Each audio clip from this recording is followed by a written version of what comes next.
अरे अरे शांत आराम से रहो। लड़की स्मार्ट है, एक नंबर की लड़की। सर बहाना लोना दे हम जाई तब ना आई लड़की अकेले के लिए। चल शर्माता लौंडा। हमार बियाह। अरे साला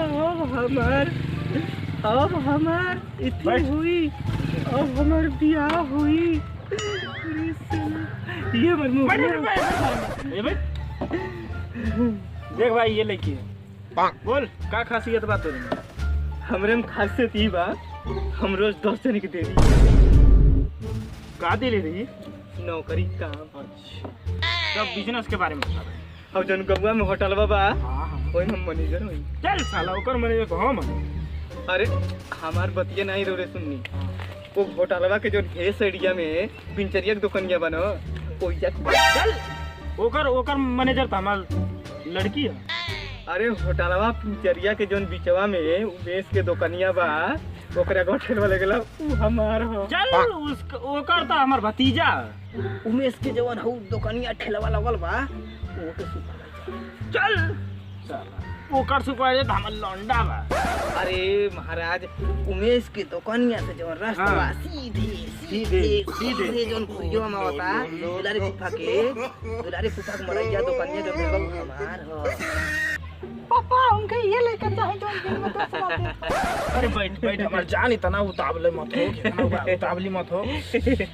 बैठ सारे लड़की हम पसंद कर ले बा और हमके कल के कल एकदम तुरंत बारात चाहिए, तुरंत कल के कल एकदम बारात मिले चाहिए। आज भी कहता आज रात कल के कल बारात चाहिए, तुरंत कल के कल बारात चाहिए।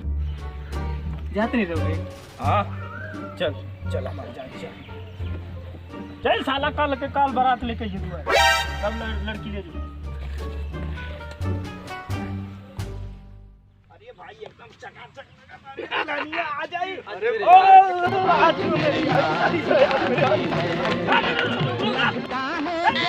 तू मजा ना होता। लड़का का के जैसे घोड़ी का गाड़ी पे जैसे लड़का बैठा लेला वो तो बैठा चाहिए। हां सरौला लाइक में बारात करवा।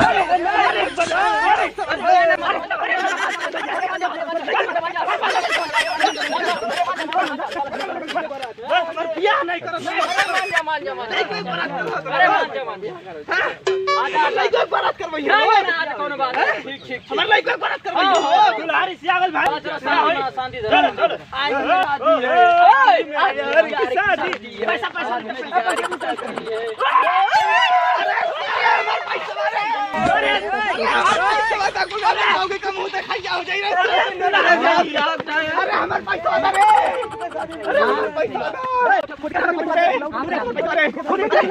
पैसा नोट हो जाते रे।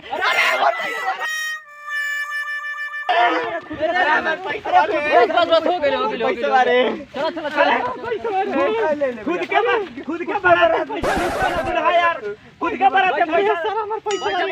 अरे हमार पैसा दे। अरे पैसा ला मत पैसा ला।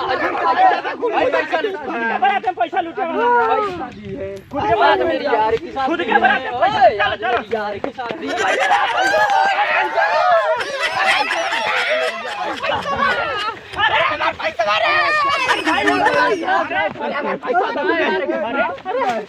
अरे हमारे मौगी के देखाई मुंह हो जाए रे 100 के नोट हो जाए।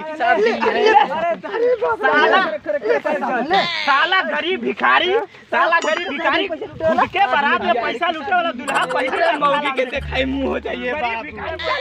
अरे भाई इतना मुश्किल से मेहराब बना के चल पड़े। एगो मेहराब खोज के शादी है की बारात में पैसा लूटे खुद का है पैसा।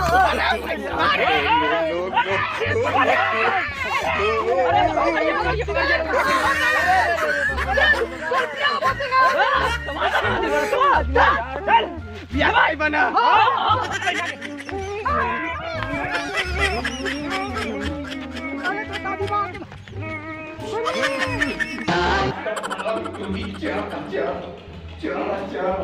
आज तो ए भाई एक गिलास कॉफी कुछ पीते रे दिए एक गिलास आज तो पलक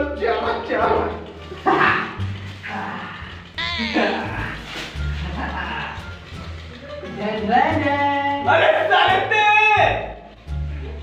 जानतला हमारे बियाह में 6 करोड़ खर्चा भइल बा। चल सारे बाबू हमरा संपले